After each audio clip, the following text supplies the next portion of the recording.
século XX, final da década de 60, o Festival de Woodstock marca o auge da contracultura e torna popular o movimento hippie. O mundo acompanha uma revolução social onde a palavra de ordem é liberdade. Mas como todo processo histórico, esse movimento não aconteceu de uma hora para outra. Na verdade, teve início 20 anos antes, com nomes como Jack Kerouac, Allen Ginsberg e William Burroughs. Rebeldia e inconformismo marcaram a chamada Geração Beat americana.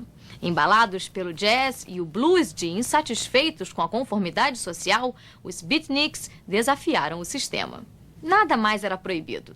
Tudo era possível. No documentário A Inspiração, você vai ver a história da Geração Beat, contada pelos seus protagonistas.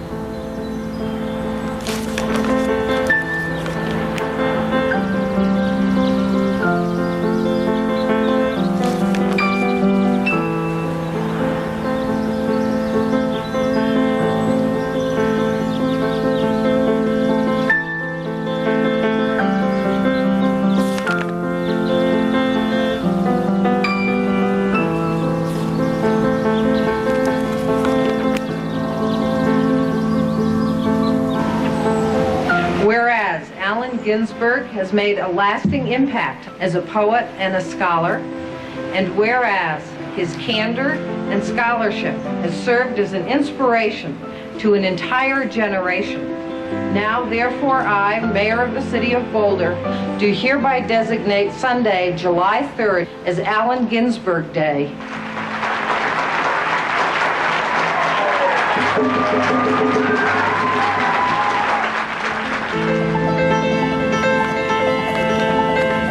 The becoming of Dean Moriarty began the part of my life you could call my life on the road.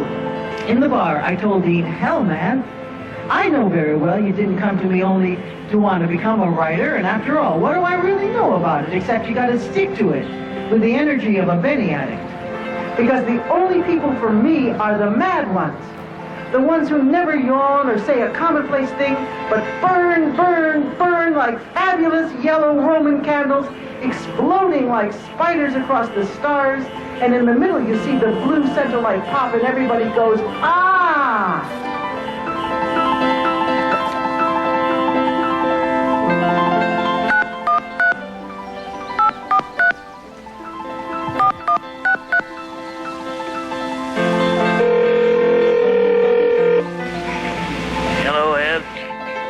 Ladies and gentlemen, we're honored to have on the line from Lawrence, Kansas, a great American writer whose brilliance is incomparable satire, is storytelling, is insight. Let's welcome William Burroughs.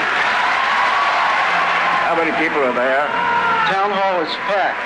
The beat goes on, Bill. I've often been asked if I had some words of advice to young people. If you were doing business with a religious son of a bitch, get it in writing. His word isn't worth a shit, not to the good Lord telling him how the fuck you want to make it. Gregory Corso and I collaborated almost inadvertently in building a whole mythology of a generation. When Sputnik went up, yeah, we did a chain poem. Chain poem in Amsterdam, and we took a rest and went downstairs to the bathroom. And this owner of the hotel, what do you think he thinks? Two guys, right, 4 legs, were having sex. They're indignant. I say, hey, we're smoking a joint, man. We ain't having. There once was a place, perhaps, where all was light, which once was the place, pray tell, some non-man-made god hung out. And so, tra-la, tra-la, it's fin de siècle again, my dears, and the music of the spheres, some kind of mad, mad laughter.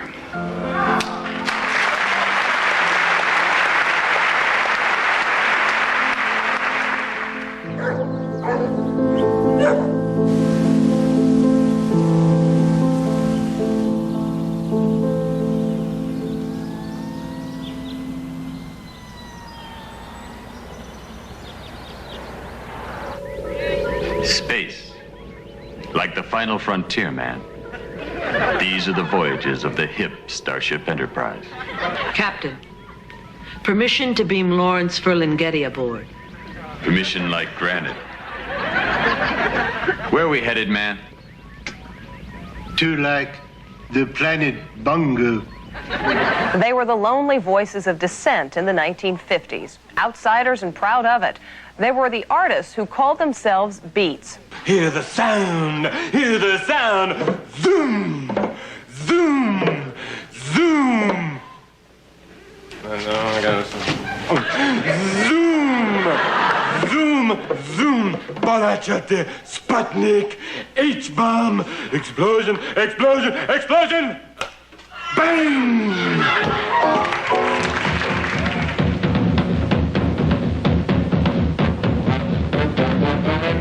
There's been a revival of interest in the Beat generation. Poetry readings are back, being performed at coffee houses straight out of the 50s.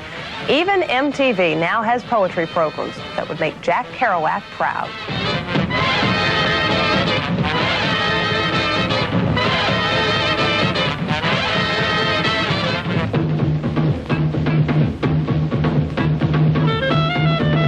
I feel all dead inside, backed up in a dark corner.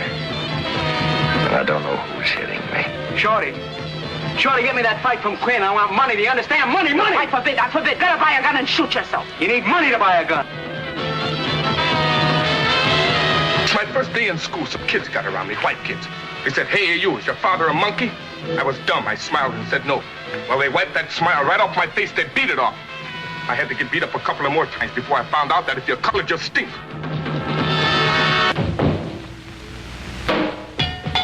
In the 40s, the bomb dropped. The entire planet was threatened biologically. It was suddenly the realization, why are we being intimidated by a bunch of jerks who don't know anything about life? Who are they to tell us what we feel and how we're supposed to behave? And why take all that bullshit?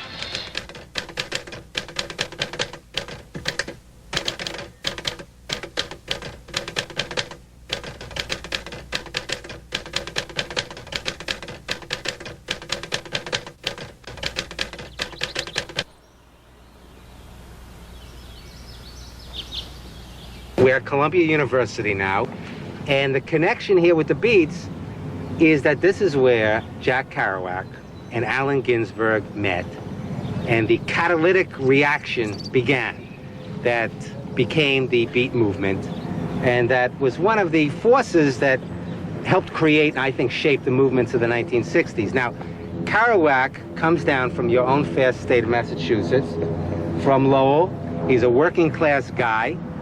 From a very early age is interested in writing. He is a great football player at Lowell's, and they offered him a football scholarship.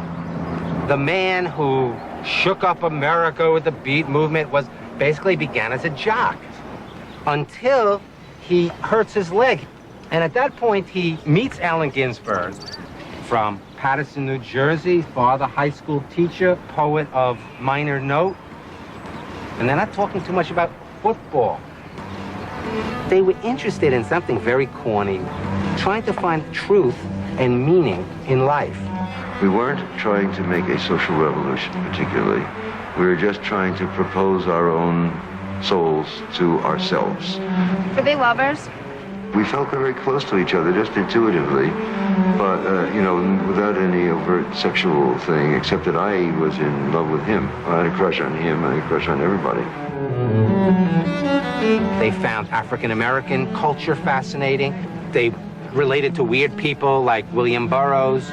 Jack and I went up to investigate your soul. We both really thought you were real interesting and dignified and weird, but intelligent. Jack said, Bill's the most intelligent man in America. Did they take a lot of drugs? Did they take a lot of drugs? Cannabis, datura, coca. There they have it, man. Kept me occupied. They were searching. They knew they weren't satisfied with what was. And that's why we're here at Columbia, trying to inhale the atmosphere that once nurtured people who dared to be different.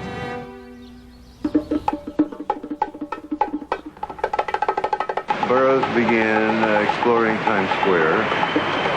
So to see the lumpen population, he was interested in the different varieties of the bars. He met Herbert Huncke, and Huncke was living around Times Square, practically on the street. They come strolling down the street with books under their arms. We thought you had some kind of secret knowledge. It was just good, healthy activity in a funny way. We'd pick up some grass smoke and observe the phenomena of the red light over the roof combs of the buildings that indicated some kind of apocalyptic end of millennium consciousness. These are all justifications. For what? For what? For what? For an interest in the whole thing. Sometimes you lose sight of the fact that these were basically college kids, except for Burroughs, who was a little older. These were basically young people who were kind of broken off in public, in a way. They were all getting loaded, and they were just making a lot of conversation that they could build off of. Says I tell you my poem about the Empire State Building that had not doomed the dumb eyes of New York all the time? That was pretty good. He says, hey, I've got a new poem, too. All these poets struggling to be poets. At the same time, if they want to, they turn over their little purple moonlight pages in which their secret naked doodlings do show. Secret scatological thought. And that's why everybody wants to see it. America, I've given you all, and now I'm nothing. America, I used to be a communist when I was a kid. I'm not sorry. I smoke marijuana every chance I get. Whenever I go to Chinatown, I get drunk and never get laid. My mind is made up. There's going to be trouble. I have told you that I will offer my beliefs, my affiliations, and everything else to the American public, and they will know where I stand, as they do from what I have written. Stand away from the stand. For Americanism for many years, and I shall stand away from the stand. Fight for the Bill of Rights, which you are trying to destroy. Man away from the stand. The country had gotten energized into the war effort of the Second World War, and when the men came back. One thing, there was the GI Bill was there. A lot of people went to school that never would have gone to school, went to the universities. There was a feeling of that America was getting a fresh start, was getting a real start. 3 years or so after the end of the war, the draft is back. The Korean War then in the early 50s, the McCarthy hearings, the House Un-American Activities Committee, the execution of the Rosenbergs, the sense of a status quo, business as usual, a kind of stolid, even comfort. That it's the fattest civilization around, the best ever. And in reality, there was an incredible provincialism and a very strong sense of conformity and a stultifying feeling that you had to get along with Life magazine. As you know what Ginsberg says, I don't want my emotional life to be read by Time.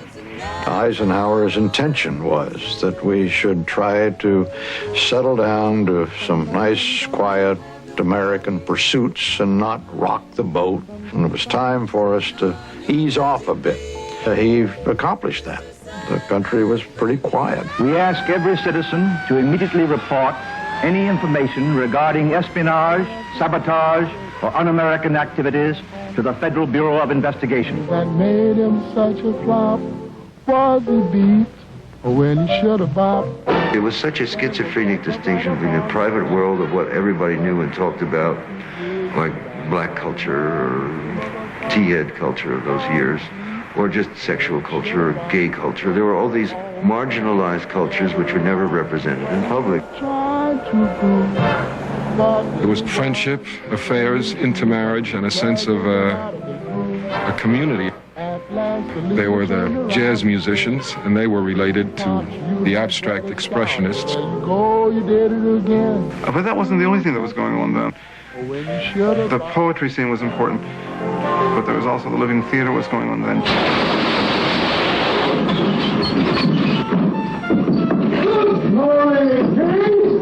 John Cage was important.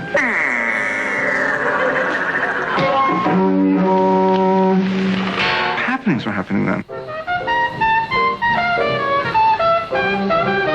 There was a joy and an optimism The music reflected that. Charlie Parker and Dizzy Gillespie were breaking down those walls. It's all insane. Then you look back, you look away around, everything is coming in from everywhere in the sound of the jazz. Hi, hey. We were our own audience. I mean, Kerouac wrote 7 books, or 14 books before they were published.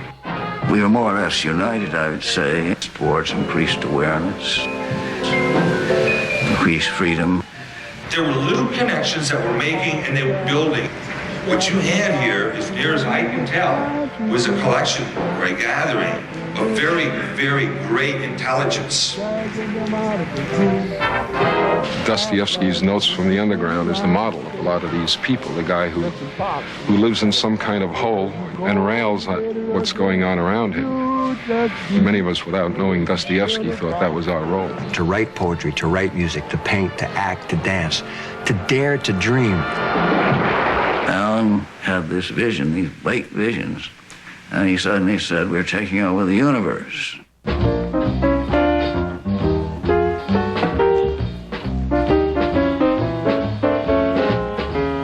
C'est vous qui l'avez inventé ce terme-là, Beat Generation. J'ai entendu des vieux bonhommes dire ça, des vieux nègres. Oui. Dans le sens de écrasé, vaincu. Oui. Oh. Well, beat, got the bebop beat so that you have a sense of timing. Then there's the Catholic thing of beatitude, you know, like sacred and holy. Beatitude.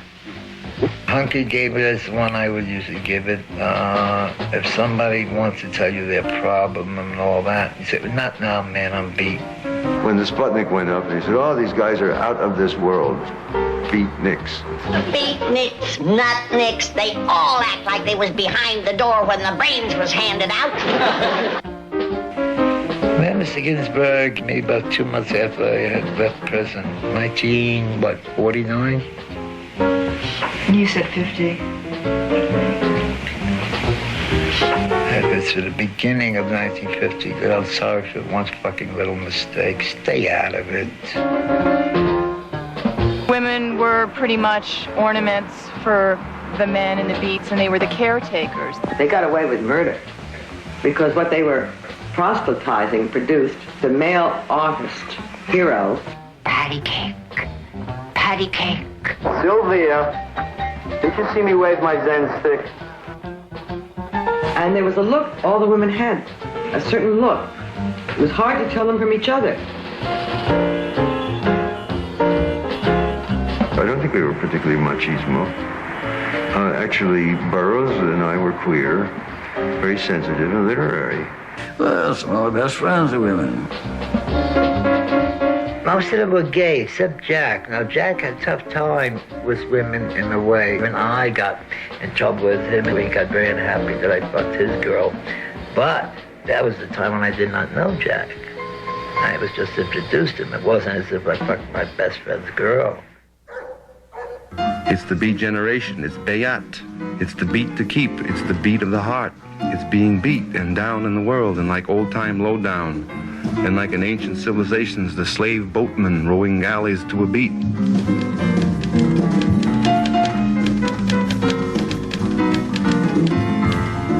Oh, my daisy, take my cup. We didn't expect to be represented in public.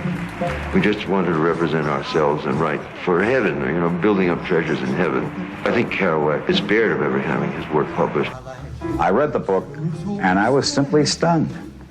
I said then I believed that it was as perfect an expression of a generation as Hemingway's The Sun Also Rises. Kerouac was a writer. That is, he wrote. The difference being a bullfighter who fights a bull is different from a bullshitter who makes passes with no bull there. Truman Capote got jealous and went on the Tonight Show and said I wasn't writing, it was typing. Yeah, fuck him. And now Truman's at the Great Tonight Show and this guy's still wearing his white coat while Jack's 15 books are translated into 11 languages all over the world. Life magazine came around to interview us for an article on the Beat Generation. And I thought, Jesus, if they think that we have anything to say, they must be scraping the bottom of the barrel. They must be pretty desperate. Now the lesson is over. Get on your feet and go to town and dig the beat.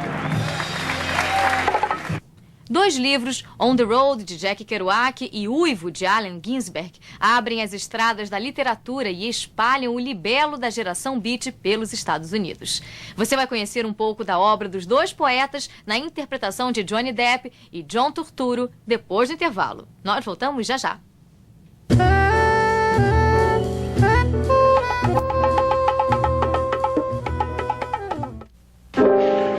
Jack, got a couple of square questions, but I think the answer would be interesting. How long did it take you to write On the Road? 3 weeks. 3 weeks? Jeez, that's amazing. How long were you on the road itself? 7 years. 7 years.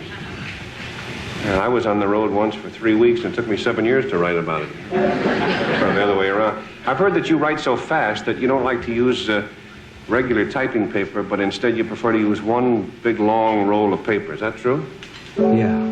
When I write narrative novels, and I want to change my narrative thought, I keep going. Wonderful part of Jack's On the Road was when he said, our battered suitcases were piled on the sidewalk again. We had longer ways to go, but no matter. The road is life. I'd often dreamed of going west to see the country, always vaguely planning and never taking off. I left with my canvas bag and took off for the Pacific Ocean. The whole nation was tilting westward. It was like a drink that had been stirred for the Second World War, and it hadn't settled down yet. Somewhere along the line, I knew there'd be girls, visions, everything. Somewhere along the line, Burroughs would be handled. There's just nothing like being out on an American road.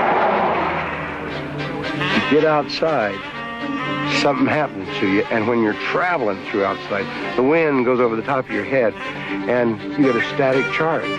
You'll see people with their hair standing on end like this who've been driving a long time, and their eyes kind of wild. It's a high.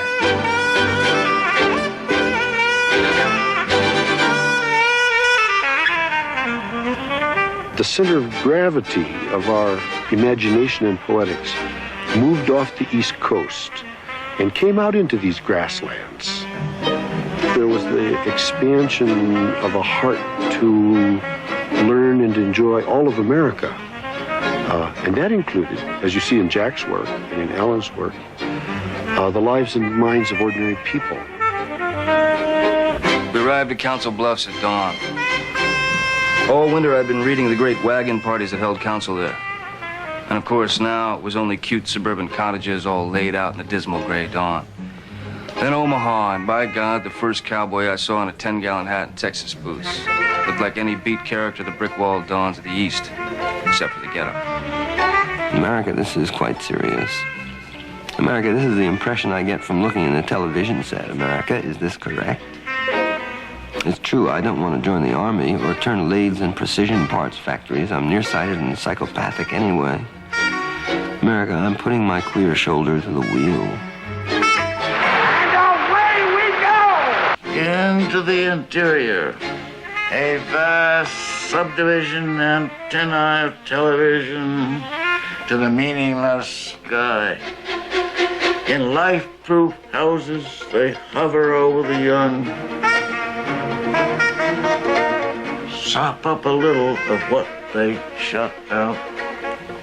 Only the young bring anything in, and they are not young very long. Just ahead, over the rolling wheat fields, all gold beneath the distant snows of Estes, I'd be seeing old Denver at last. There were smokestacks, smoke, rail yards, red brick buildings, and the distant downtown gray stone. I stumbled along with the most wicked grin of joy in the world among the old bums and beat cowboys. I felt like an arrow that could shoot out all the way. A high tower on a wide plain. If you climb up one floor, you'll see 1,000 miles more.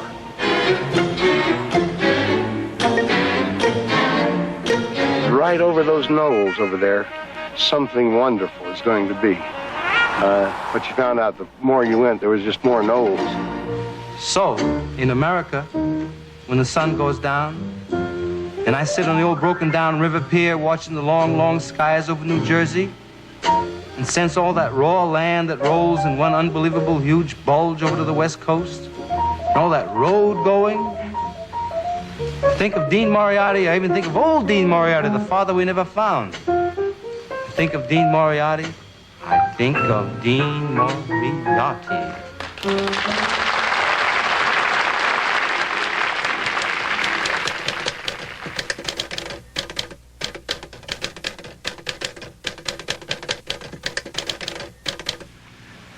Well, I don't think there is any real Neil. Kerouac's, I think, had a sort of an idealized figure of Neil as this on-the-road character. I mean, he's sort of the on-the-road personified. It was such an overwhelming trip. Kesey, I don't know. It's hard to even know what to say about Kesey. He was so singular. He was the first person I met who he himself was the art. A lot of people thought he was crazy, you know, a lot of people were afraid of him, and most people I know didn't understand him at all, you know. But he was like a musician. He was like Charlie Mingus. He played the bass line. Whatever else happened was happening around his bass line, and he used the gear shift and the bus and Jack was in poker faces with bullets back with bitches. No one was there, but I went. Real hunched at the wheel, putting everyone in stitches. Right, see you, bragging about some nurses screwed while driving through Nebraska. When she came, she honked the horn. Cassidy was a sort of self-taught prison boy who came to New York to go con Kerouac into teaching him how to write. He was a great driver. None of always behind. And I don't mean a fast driver, I mean a great driver. His page was this highway, and that his writing tool was one of these cars. All right, here we go. One-handed delight. Now, no. That's masturbating. No. Nothing in the world he liked better than get about 6 scared kids in the car and bring them back about 3 days later, and their eyes looked like fried boats. His special thing was that he could remember the chain of thought that went before that led up to a moment of conversation. I went here yesterday and jumped on the jewelry around, and so it looked like I was high, so I just let people think I was high. Everybody has forms, everything's known, and the forms are changing, there's no life in the forms. Just his whole body language and everything was so communicative. It was just amazing. It's already too late. The Pentagon is taking care of all that. We're doing this deliberately. As far as that goes. The Pentagon is doing what to the road? Well, I don't know. Who's running the country? Do you? We began rolling in the foothills before Oakland and saw stretched out ahead of us the fabulous white city of San Francisco. No more land, yelled Dean. Can't go no further because there ain't no more land. The war displaced everyone, and they didn't go back home. It was a little like after any war, and it was certainly like after the Civil War when people like Mark Twain were displaced and ended up in San Francisco. He was a carpetbagger in the way, just like the East Coast beats were all carpetbaggers, including myself. We were in the tradition of dissidents. So we started City Lights. The idea was to create a literary meeting place. There was already cultivated a San Francisco Renaissance. There always was a anarchist, pacifist, anti-Stalinist, anti-authoritarian, literary, bohemian, anti-war circle. People who want to be themselves, basically. People who want to remain true to their very being. People who don't want to play the game. People who want to be whatever they are. And that manifested itself in literature and painting, in bohemian parties, poetry readings. I would go into a macho bar and jump on the pool table and read some poems. Now, either I got beat up or I made $50. Most of the times I made $50. It was a cold night in the big city where love is the roar and death is the beat, and I yelled like a madman at the top of my voice. Everybody sing, everybody sing. And I started to sing a song about pretty flowers And then the men in their white coats came with their jackets, and I told them to sing also. Let's sing a song. Let's sing a song. And they took me away, away, away from the roar and the beat, the beat, the beat. Let's sing a song. Like, man, I'm here, and I mean, I've met a swinging group here. I like Frisco the most, man, because, I mean, the town jumps, you know? I mean, there are a lot of scenes, man, and so, I mean, it's like that, you know?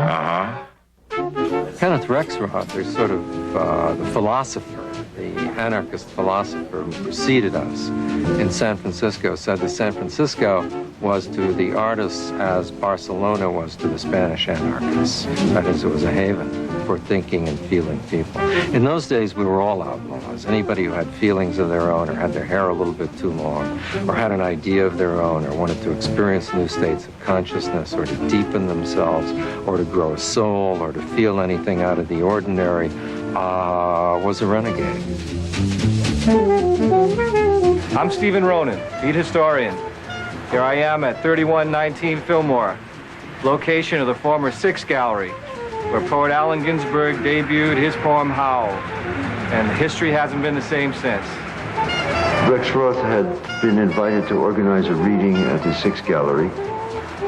He suggested to McClure or myself that we organize it, and it fell to me. And Rexroth gave me Gary Snyder's address. Snyder was a student studying Chinese, Japanese, and Zen. Alan and I lined up that space with the idea of holding a reading for our various relatively unpublished friends. What we were interested in was our own writing and talking with people who were also trying to write and paint and whatever else, and trying to get our way someplace else, get a new start that would gently replace a lot of this slobber. And we stepped out on the stage. With Kerouac in the audience, with Neil Cassidy in the audience. We didn't know who would be there, we didn't know who to expect. I followed the whole gang of howling poets to the reading at Gallery 6 that night, which was, among other important things, the night of the birth of the San Francisco Poetry Renaissance. Scores of people stood around in the darkened gallery, straining to hear every word of the amazing poetry reading as I wandered from group to group, urging them to glug a slug from the jug, or wandered back and sat on the right side of the stage, giving out little wows and yeses of approval. Heaven was only half as far that night, listening to the burnt phrases, when I heard the poet out, rhyming erection. When Alan read Howl, we all knew that a line had been drawn in the sand. We decided that we would put our foot on that line that Alan drew.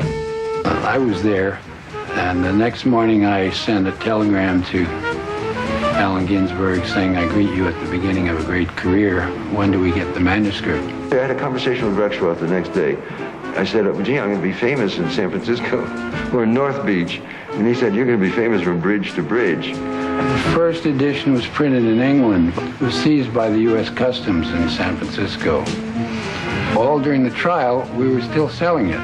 But we never took the book out of the window. There were a series of trials in the late 50s that liberated the word, and that meant a whole spiritual liberation after that. It's really hard to get that kind of publicity. What I've always loved about Al is precisely his bravery. I once wrote a poem about him. It went like this. Sometimes I think that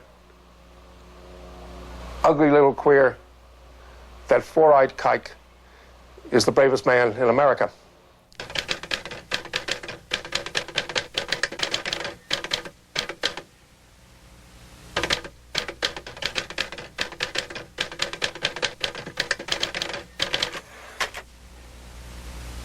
I saw the best minds of my generation destroyed by madness, starving, hysterical, naked, angel-headed hipsters burning for the ancient heavenly connection to the starry dynamo in the machinery of night.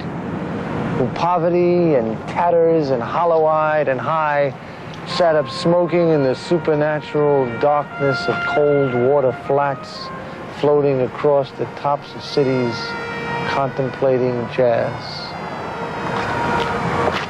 who cowered in unshaven rooms and underwear, burning their money in waste baskets and listening to the terror through the wall, who got busted in their pubic beards returning through Laredo with a belt of marijuana for New York, who ate fire in paint hotels or drank turpentine in Paradise Alley, death or purgatory, their torsos night after night with dreams, with drugs, with waking nightmares. Peyote solidities of walls, green trees, cemetery dawns, white drunkenness over the rooftops, storefront boroughs, a tea-head, joyride, neon blinking, traffic light, sun, the moon and tree vibrations in the roaring winter dusks. Who talk continuously 70 hours from park to pad to bar to Bellevue to museum to the Brooklyn Bridge, a lost battalion of platonic conversationalists jumping down the stoops, off fire escapes, off windowsills, off the Empire State, out of the moon. Yakety-yakketing, screaming, vomiting, whispering facts and memories and anecdotes and eyeball kicks and shocks of hospitals and jails and wars, who loaned it through the streets of Idaho seeking visionary Indian angels, who were visionary Indian angels, who howled on their knees in the subway and were dragged off the roof waving genitals and manuscripts, who wandered around and around at midnight in the railroad yard wondering where to go and went leaving no broken hearts, who lit cigarettes in boxcars, racketing through snow toward lonesome farms and grandfather night, and rose, reincarnate in the ghostly clothes of jazz and the gold horn shadow of the band. Carl Sullivan, I'm with you in Rockland, where you're madder than I am. I'm with you in Rockland, where we wake up electrified out of the coma by our own souls. Airplanes roaring over the roof, they've come to drop. Angelic bombs, the hospital illuminates itself. Imaginary walls collapse. Oh, skinny legions run outside. Oh, starry-spangled shock of mercy. The eternal war is here. Oh, victory! Forget your underwear! We're free! I'm with you in Rockland. In my dreams, you walk dripping from a sea journey on the highway across America in tears to the door of my cottage in the western night.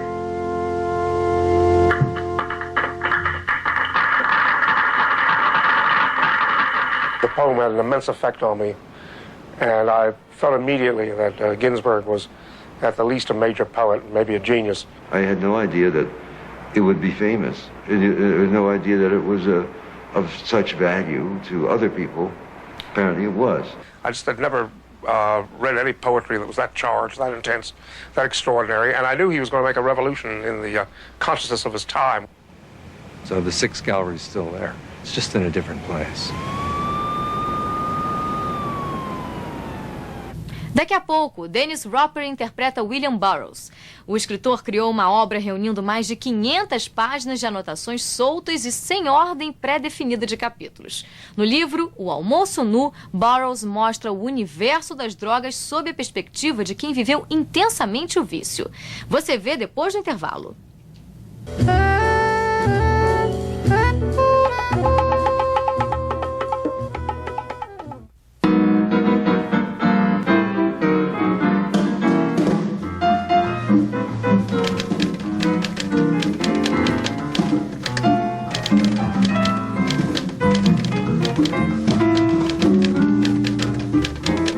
Once a month, we will book a comedian who will offend everybody.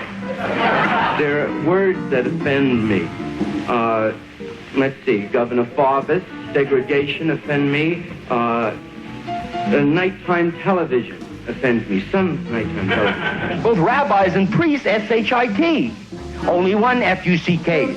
Are you what is loosely called a beatnik? No, I'm a poet and a painter and sculptor. In other words, you're out of work? That's right. Come to be healed, come to be saved, screaming and laughing down the beach, strangling each other, devouring flesh and gnawing on fingers broken and bones of splintered. Voices heard in Venice. Dear Ellen, there's an end-of-the-world feeling in Tangier with his glut of nylon shirts, Swiss watches, scotch, and sex. The whole town is a trap. You will see it closing, but there will be no escape, no place to go. The wayward wind is a restless wind. These are the San Francisco shipyards at China Basin. Jack Kerouac worked near here in the railroad switching yards, and Allen Ginsberg came nearby here to write his famous Sunflower Sutra. The Beats didn't just continually travel on the road. Those who could boarded freighters like American Kestrel down there to head out on the open ocean and give in to their wanderlust internationally. In a lonely shack by a railroad track, he Dear spent his Ellen, younger days. Mexico is home to me, and I can't go there. Made him a slave to his wandering ways. Got a letter from my lawyer. I am sentenced in absentia.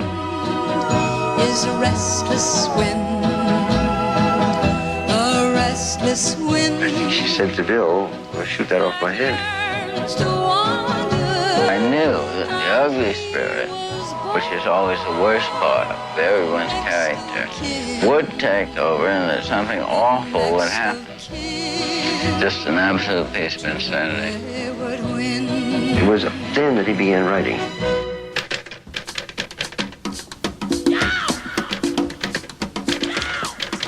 Who are you? I'm Bill. Who are you? I'm Tony. Where are you, Bill? I'm in a 1920 movie, Tony. Who are you? I'm Tony. Who are you? I'm Bill. I was born February 5, 1914 in St. Louis, Missouri. I've been around for a long, long year. Stole me. So I was sort of a wasp washout. We will not listen to you. We have had enough of your con and bullshit. I left the United States because of some trouble. My whole life has been resistance to the ugly spirit. Live with it day and night. Not anticipating any trouble, because I don't like violence. There is no thing to fear. There is no thing. He's probably the only guy I know who was really just all-out junkie who managed to come back, kick it in the storm. Very rare. There's all kinds of addictions. Power is one of the principal addictions. When they got the power, they look sleek, satisfied. They're getting it steady. Thou shalt not blow pot smoke into the face of thy cat. He could punch a typewriter or he could punch a tape recorder to death in shorter time than any man that I've ever known. He had such enormous energy in those days and such enormous intention behind what he was doing. Take the enclosed copy of this letter, cut along the lines, rearrange, putting section 1 by section 3 and section 2 by section 4. Now you will hear my voice. Brian had made these cut-ups of various magazines. First cut-ups were very, very funny. Then it wasn't so funny anymore. Life is a cut-up. Every time you look out the window, and when you walk down the street, continually being caught by random factors. This is a fact of human perception, and the cut-up simply made this explicit. seem to you now? How does it seem to you now? Thank you. Good. Look at that. Thank you. Surrealism is a kind of automatic writing. Rimbaud's phrase was a systematic derangement of the senses, and the idea being that the senses are to some extent ideological, formed by external pressures. Cowards, open fire! And so you shatter that, break it up. Drugs, extreme experiences, kinky sex. In fact, the official definition of surrealism is to make a work without any a priori moral or aesthetic consideration. Over a series of years, from 53 to 57, Burroughs sent me the letters with all the chapters or routines of Naked Lunch. And then by 57, there was so much material that I had and he had that it was time for me to leave San Francisco and work on it with him to shape it into a book. Kerouac had started the typing. We arrived with all this new material, shuffled it around, typed it up. We had about 500 pages of notes. So Brian Garson, Sinclair Bayliss, I sat down and assembled this. The chapter went to the printer. We said we'll figure out the order later, but when I came back from the printer, we took one look and said there's no necessity to make any changes. Burroughs said, I'm not American Express. If the reader's ass is taken from Tangier to Paris in one jump, you'll have to get there himself. You want to be cool, you got to read, Naked Lunch, because, that's a cool book. They made a movie out of it. They put it on trial. It's about drugs.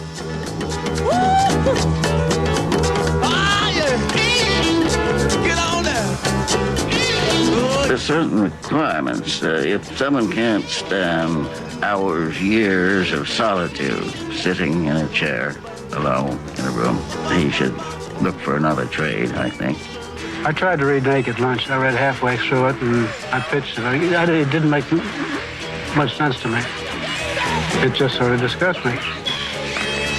Thou shalt not be such a shit you don't know you are one. Mr. Burroughs, do you regret anything in your life? I have no precise memory of writing the notes which have been published under the title Naked Lunch. The title was suggested by Jack Kerouac. The title means exactly what the words say, Naked Lunch, a frozen moment when everyone sees what is on the end of every fork. I can feel the heat closing in. I feel them out there making their moves, setting up their devil-doll stool pigeons, crooning over my spoon and dropper I throw away at Washington Square Station. Fall to turnstile, 2 flights down the iron stairs, catch an uptown A train. Young, good-looking, crew-cut, Ivy League advertising type fruit pulls the door back for me. I'm evidently his idea of a character. You know the type. He comes on with bartenders and cab drivers talking about right hooks and the Dodgers. Call the counterman a knee-dicks by his first name, a real asshole. And right on time, this narcotic stick in the white trench coat. Now imagine, tailing somebody in the white trench coat. Trying to pass as a fag, I guess? I can hear the way he would say it. Holding my outfit in his left hand, right hand on his piece. I think you dropped something, fella. But the subway is moving. They call me the exterminator. At one brief point of intersection, I did exercise that function and witnessed the belly dance of roaches suffocating in yellow pyrethium powder. My present assignment, find the live ones and exterminate. Not the bodies, but the molds. You understand? But I forget. You cannot understand. The Meat Cafe occupies one side of the plaza. It's a maze of kitchens, restaurants, sleeping cubicles, perilous iron balconies and basements opening into the underground baths. On stools covered in white satin sit naked mugwumps, sucking translucent colored syrups through alabaster straws. Mugwumps have no liver and nourish themselves exclusively on sweets. These creatures secrete an addicting fluid through their erect penises, which prolongs life by slowing metabolism. Boat whistle, foghorn, skyrocket burst over oily lagoons. Penny arcade open into a maze of dirty pictures. Ceremonial cannon, boom, in the harbor. A scream shoots down a white hospital corridor, out along a wide, dusty street between palm trees. Whistles out across the desert like a bullet. 1,000 boys come at once in outhouses, bleak public school toilets, attics, basements, tree houses, Ferris wheels, deserted houses, limestone caves, rowboats, garages, barns, rubbly, windy city outskirts behind mud walls, smell of dried excrement, black dust blowing over lean copper bodies. Coming over a hill of rusty iron, we meet a group of natives. We throw gasoline on them and light it. White flash, mangled insect screams. I woke up with the taste of metal in my mouth, back from the dead, trailing the colorless death smell. No more. No moss. Tangier, 1959. Dear Ellen, made connection with the unassuming little witch doctor who prepared me some yahe. It is the most powerful drug I have ever experienced. That is, it produces the most complete derangement of the senses. I felt, still pulling together like that. Horrible feeling. Why do you put yourself through all that torture? What are you talking about? You want to take yahe? You take yahe. Smoking hashish and sniffing cocaine. It took me to a very glamorous and easy life. Little did I know. Clear. The senses bright. Sitting in the black chair. Rocker. The white walls reflecting the color of clouds, moving over the sun. I would have never written Cuckoo's Nest without LSD. I think a lot of that stuff that was written by all of these guys would never have happened if they'd have just stayed on the get up early in the morning and drink a lot of coffee and do what you can. Intimacies, the rooms, not important, but like divisions of all space, of all hideousness and beauty. I hear the music of myself. What might be a negative experience for someone else can be a very positive experience for a writer. The damage to health from addiction is minimal. But it has done things to your soul. The ancient goals which we follow can be defined in modern terms, in the metaphors of the present, as turn on, tune in, and drop out. I was a psychologist. I was running a big project at prison. So naturally, I used this new chemical, this new vegetable, which gave insight, and in 1 minute, the prisoner could see, shit, I've been playing that loser game all my life. We are now in the psychochemical age. In the future, it's not going to be what book do you read, but which chemical do you use to open your mind, to accelerate learning. And they were saying, LSD would make you jump out of windows. My answer to the head DA guy was, the rule there is never take LSD over the first floor. I pass into the room. There's a golden bed radiating all light. If we want to discourage use of LSD for altering our attitudes, we'll have to encourage such changes in our society that nobody will need it to break through to common sympathy. They were carrying out a tradition, an American tradition. It is, in effect, instant insanity. When the time comes, the wave comes, it happens. Do they know the difference between right and wrong? They do not. They don't know. They do not know the difference between right and wrong. I basically believe that drugs are here to help human evolve, to help us to grow in intelligence. I think we're primitive. We don't even know how to use them. You can misuse them. Assholes will always do everything in their power to fuck everything up, you know. It's like everything else in life. I mean, you can overdose on sushi. But still, they're there for a purpose. And I think the challenge of an intelligent life is to learn how to use drugs without abusing them. There are a lot of drugs I don't use more than once a year. I try to take every illegal drug once a year. That's like a Catholic does that, but no big deal. No começo dos anos 60, ao som do rock and roll, a contracultura beat entrou na moda. No final da década, os precursores do movimento passaram a ser considerados gênios. Você vai ver que o mundo nunca mais foi o mesmo na última parte do documentário A Inspiração, depois do intervalo.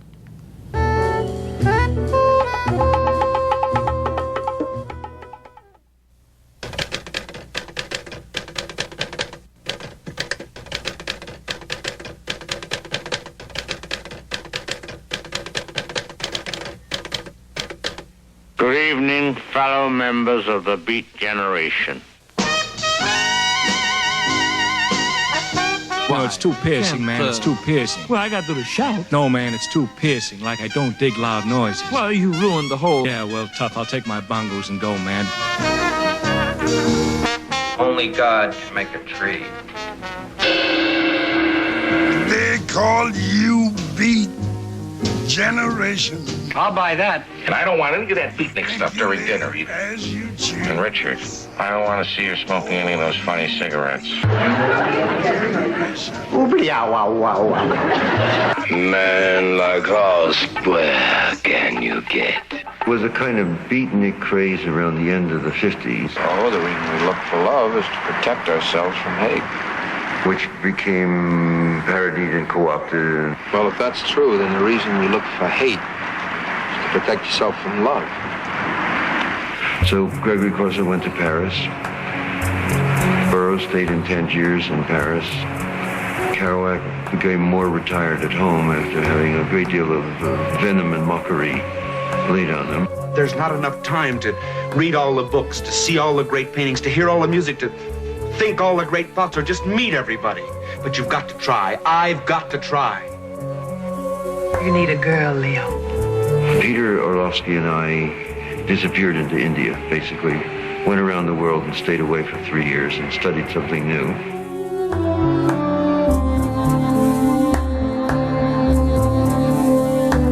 Buddhism is intellectually an extraordinary accomplishment, a strikingly generous, compassionate, and persistent institution. So you're like the tree sitting there. Practically speaking, offering real teachings, meditation. Your muscles hanging from the trunk of the tree. How to see and understand one's own mind. Mouth closed, shoulders relaxed. And in the world, make us remember that our society includes the non-human people. So now, why don't we sit doing nothing? I was never really heavy into Buddhism. Get Allen Ginsberg to talk about that. He can go on and on and on. It's a big picture. It's a big heart. You think the Buddhists see what I see? Maybe they do see what I see. Who the fuck knows? They may just well see what I see. Thank you for your patience. Oh, fucking beautiful.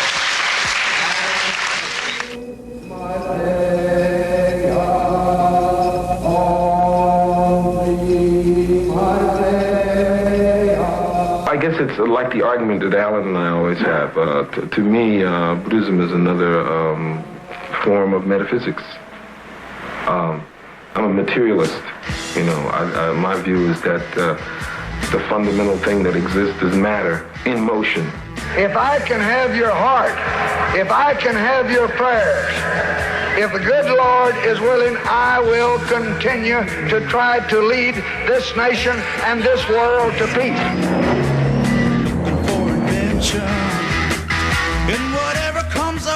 By the time I got back in '63, war was raging already. And rather than being sort of enlightened by the possibility of some open world, was trying to inflict a Catholic dictator on the Buddhist Vietnamese.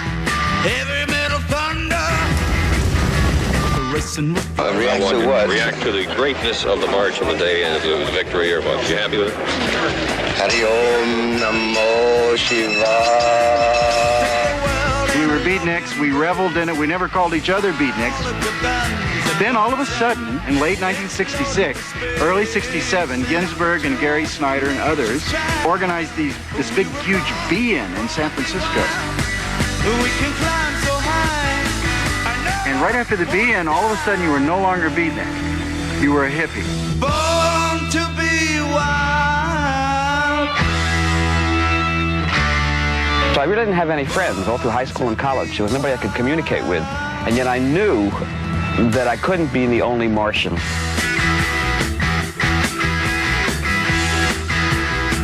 I'm always where the action is. I blow my mind all day, while on Long Island's tennis courts the bland suburbans play. After the first thing called the human being, that thing was like, yeah, there is a community. We're all those people who were the weird ones, you know. And it was all of a sudden you discovered all these people who were like you, influenced by the beatniks. Don't eat those, Ma. They're Alice B. Toklas, I love you, Alice B. Toklas. We would all like to be able to live an uncluttered life, if you know, and like think about moving the whole human race ahead a step. These young people were looking for a spiritual way to rebel against the American values, almost as an extension of what we'd begun doing in the 50s. They sort of looked on us as the elders of the tribe. What is your whole attitude to life? And when you meet somebody, what is your attitude towards them? I don't like them. You don't like them? Sometimes the caring manifests itself as anger or other feelings that you might think of as negative. Anything that has a strong charge is where your heart is lying. I think that the Vietnamese War is nothing but a plot between the North Vietnamese and the South Vietnamese, who are cousins, to get jeeps in the country. They're not very good plotters, are they? Well, they got a lot of jeeps. We were rebelling against a kind of rigidity in the culture, and the Beats seemed to point out that there were lots of room in the U.S. Constitution for more freedom. We are going to Chicago, about 250,000 of young, energetic love buddies, to engage in a youth international party, sing in, grope in, love in.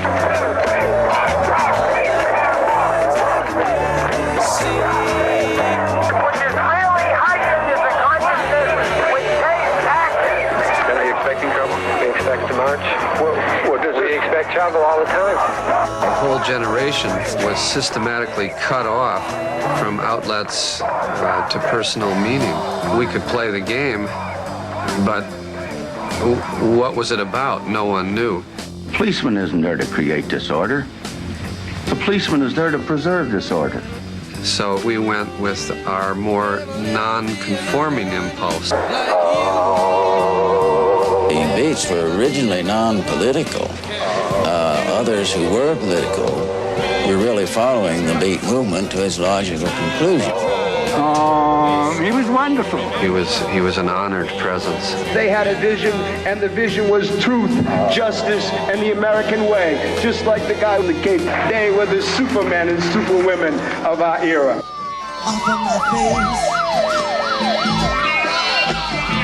The ground was really set in a way by the people who had helped us realize that we didn't have to follow what our elders told us if we really didn't think it was right. I couldn't get naked on somebody's front lawn and get myself arrested. It wasn't my style, but I really admired that. Born of distant dark planet names, I word woman, I spell it away. Mega, mega, mega, mega, mega, mega, mega, mega, mega, mega, mega, death bomb enlightened.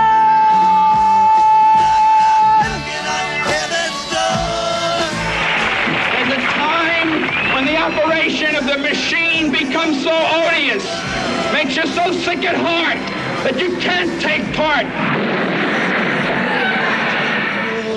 I always thought that what we were doing was a patriotic act.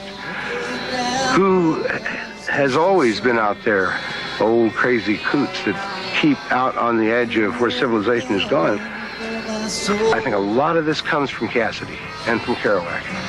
Cassidy was our driver. He knew that this was going to be the best stage he was ever going to have to do his number. Never mind all that reflection. Let's see who we are. Let's turn the thing on as bright as it'll go and then see what kind of shadow we cast.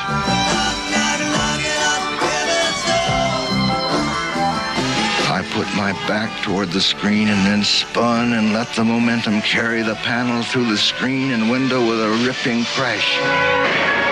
The glass splashed out in the moon like a bright, cold water baptizing the sleeping earth. I put my hand on the sill and vaulted after the panel into the moonlight.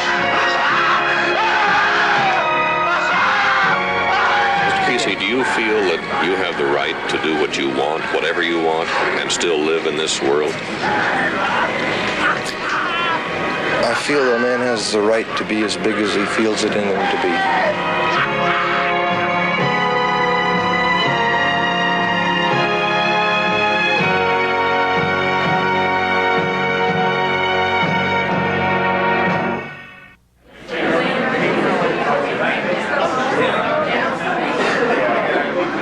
This is the death of Neil Cassidy at San Miguel de Allende, where he died walking along the railroad tracks after getting stoned and whatever. You know, uppers and downers at the same time.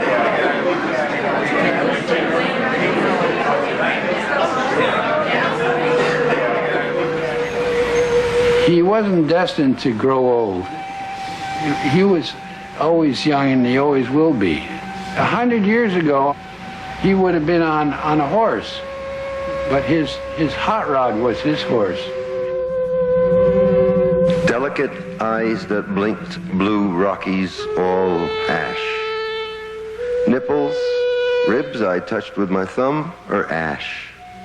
Mouth my tongue touched once or twice, all ash.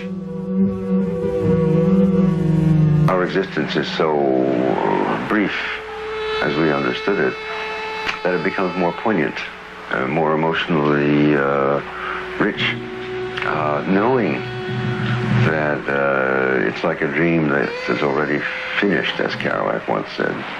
Life is a dream already over.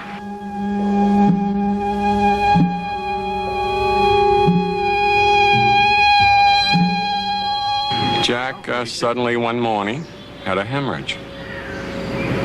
Apparently brought on by years and years of consuming alcohol, which I guess is the typical alcoholic's death. America by his day was sick. Hard-heartedness had taken over. So I would say America broke his heart. You just have to read the reviews of his books in those days. You know, he was put down. It was as a, like knifed, and yet he was writing about enthusiasm and delight, and he was being treated like some juvenile delinquent.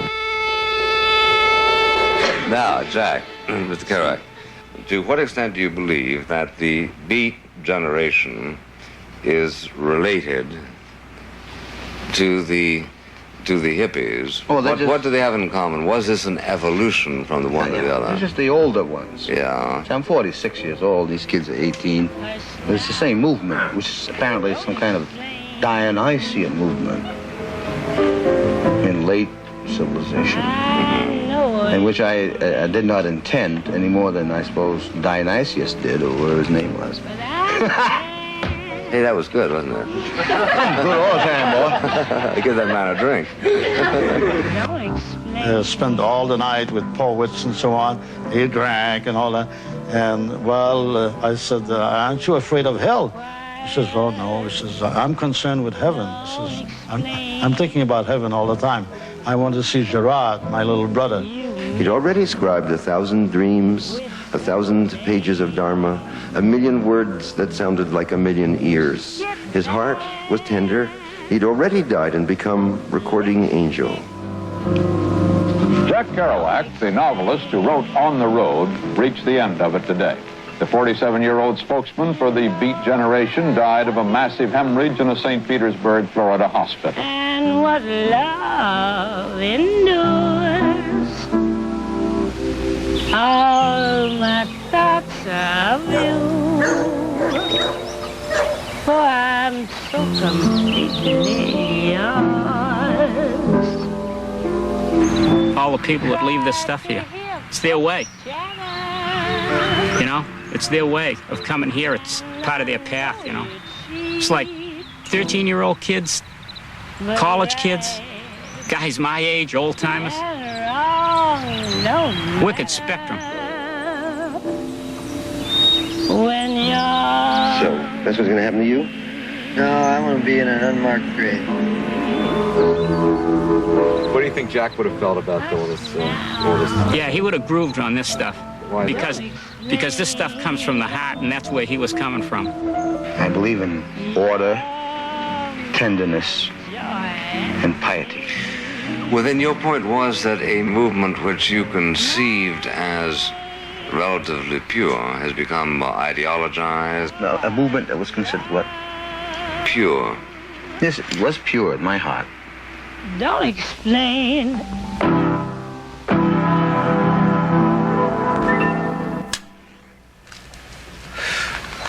Belief and Technique for Modern Prose by Jack Kerouac. List of essentials. 1. Scribbled secret notebooks and wild typewritten pages for your own joy. 2. Submissive to everything, open, listening. 3. Try and never get drunk outside your own house. 4. Be in love with your life. 5. Something that you feel will find its own form. 6. Be crazy, dumb saint of the mind. 7. Blow as deep as you want to blow. 8. Write what you want, bottomless, from bottom of the mind. 9. The unspeakable visions of the individual.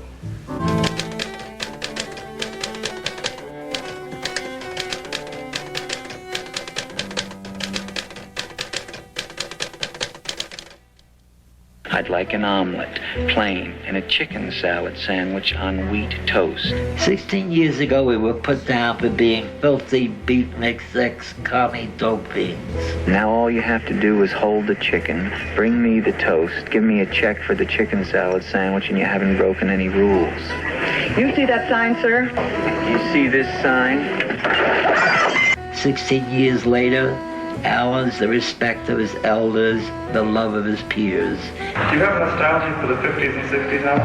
Not at all. It's more interesting now. I mean, it's the same. It's all the 50s, 60s, 70s, same thing as now. It's eternity all the time, so there's no point having nostalgia for eternity. Bill's ever Bill, even though he stopped drugging and smoking cigarettes. I'm very pleased tonight to introduce a man who, in my opinion, is the greatest living writer in America. Me, I'm still considered unwashed, beatnik, sex, commie, dope fiend. Go ahead. I don't know why. Okay, welcome. Dear audience, we early heads of present style and consciousness are the daddies of the age. The Beats and standing up got laughed at by the civilization. All the academic, you don't know how much hatred was for these guys, and sneers, and teachers would snicker. Please, you may as well open. From the moment the Beard first opened in Los Angeles, every night city vice squad detectives arrested the cast and the producer. Now, when are we going to get controversial again, Alan? That's all getting too sedate, don't you think so? How many incidents have you been busted? I mean, we're in trouble here. I was busted just 3 weeks ago. Of course. There you go.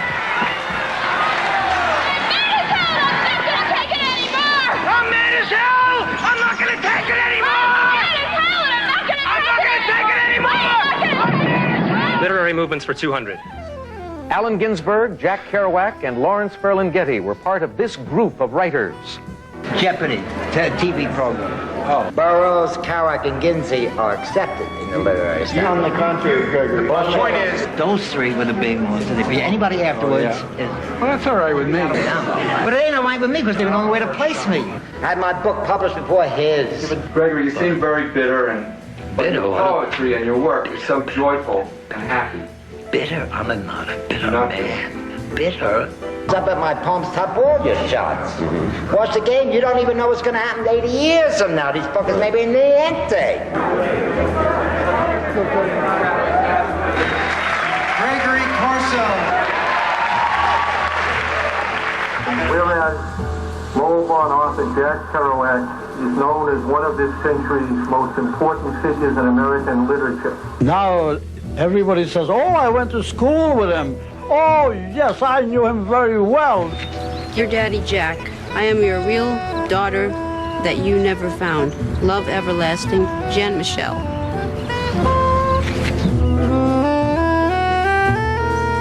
They have totally shat upon the whole premise of the Beat generation, which is to be free and free speech, and it's Kerouac gate.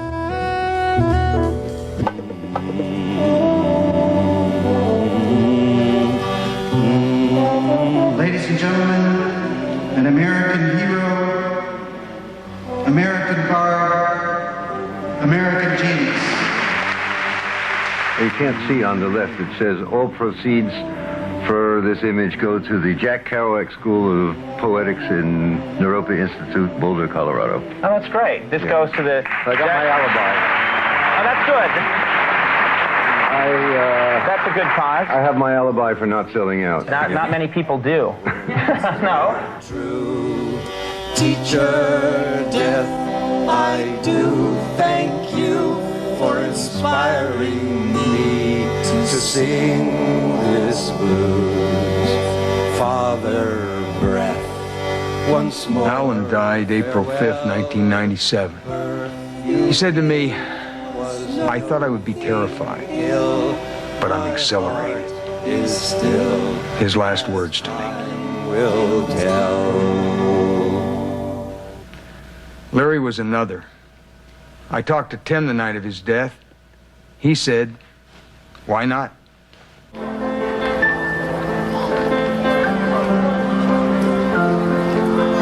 Let us pray.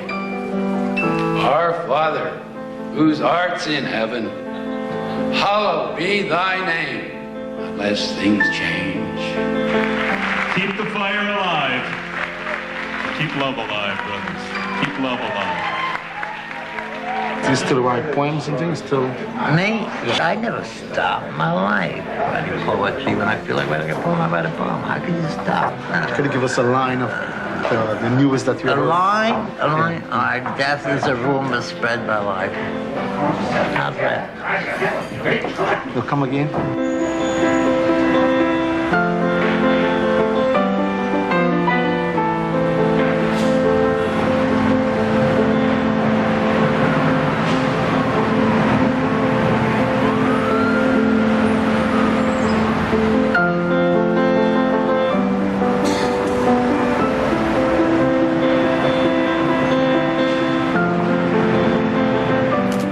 It's continuing a tradition. You know, it's continuing a tradition and finding our antecedents. I mean, so we have to look back before we can look forward. You should be putting me out of my misery. Give me some snack and a case of blackjack, and I will save us all from a world of shit. His legs were left in Vietnam. His arms were found in Sing Sing. His scalp is on Nixon's belt. His blood paints the streets of the ghetto. His eyes are still looking for Jesus to come down from some cloud and make everything all right when Jesus died in Attica. They just stepped right off the edge, and we're on the edge too. We need our light right now. I say now or never right now. Give us our sight right now. Give us our light right now. Now or never right now. Talked about the hot sperm seed being spilled on the ground and how the birds fluttered. And you know, I was 16 and I knew what that was about. And you didn't talk about it, you know. And it let me feel okay. It let me feel okay. Bashful beneath her t-shirt, draped across shoulder blades and collarbones, pushes straw hair from hollowed eyes and asks, "Am I beautiful to you?"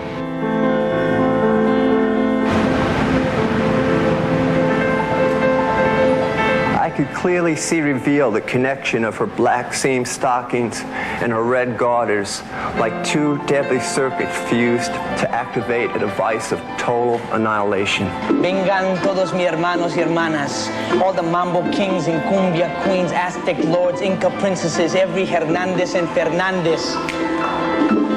It's it's time to make our move. Don't tell me about it. I don't want to know about 6-year-old black girls getting raped by 12 pigs in KKK uniforms, carving up her belly and throwing her out in Staten Island like some kind of sack of garbage in a plastic sheet. Oh, MTV, you must shine like a beacon, for I am getting old and my knees are creaking. Please give these young people some food for thought. You really should. You really ought. I read Kerouac and I feel that what he's saying is that he's not looking for a universal meaning to life, but he's saying, fuck you, I'm gonna make my own meaning, and if you don't like it, then kiss my ass. I was mute, tongue-tied, burdened by shadows and silence.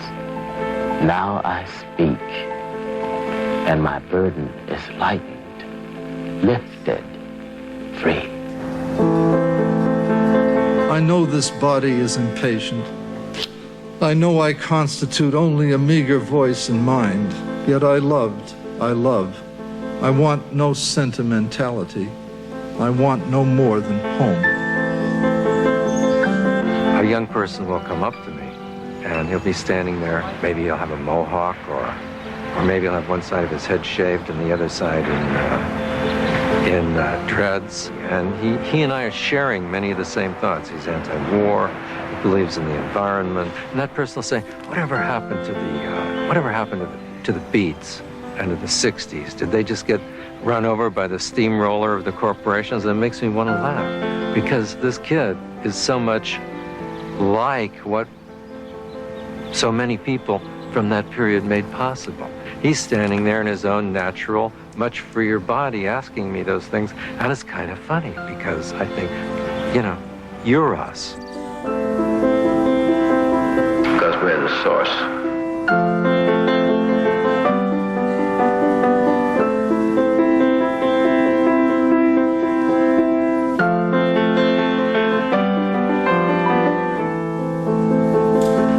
What is that feeling when you're driving away from people and they recede on the plane till you see their specks dispersing?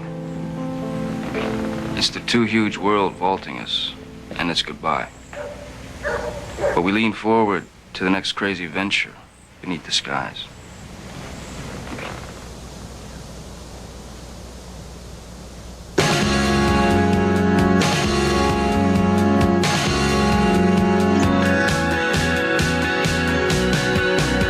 Hey, Jack Kerouac, I think of your mother and the tears she cried. They were cried for none other than a sad family.